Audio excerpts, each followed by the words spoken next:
Oh, hampa ke? Mai masuk ni. Dia duduk ada dalam minum kopi. Mai minum sekali. Mai. Assalamualaikum. Ya salam. Zak. Rizal dah keluar dah, Zak SPM. Hang teruk. Aku tempat teruk. Betul ke hampa cerita ni?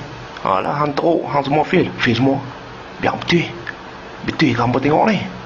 Alah, kami semua dapat 9A. Tunggu surat nak masuk universiti lah. Tapi Rizal hang teruk. Hang mengaji macam mana? Aku dah agak dah benda ni mau nak jadi. Aku ajak pergi sekolah, hang tak mau dulu. Hang duduk lab je.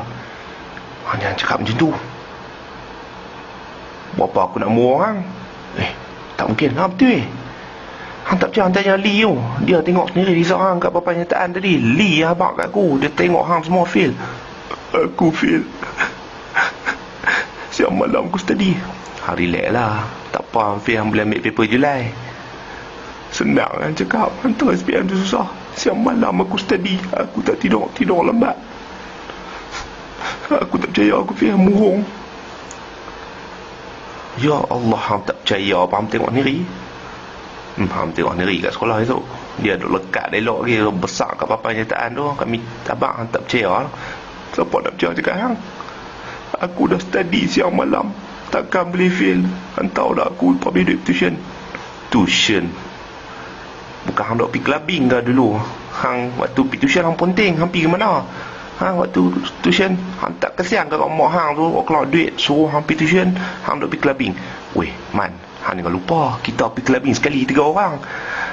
Tiap malam kita duk pergi clubbing tu apa? Hang buat lupa pula hang kata dia seorang Tu cerita terlepas dah basi dah. Hang ni ketinggalan zaman, aku tak pergi lah clubbing tu. Weh, mak. Hang bila nak insaf? Lepas ni harap-harap hang pergi mengaji kat sekolah swasta. Hang belajar betul-betul. Hang jangan duk bagi fail dah. Ni, aku menasihatkan hang. Orang pergi sekolah, hang pukul orang tu. Hang pukul orang ni. Hang nak jadi gangster. Jom gangguan balik.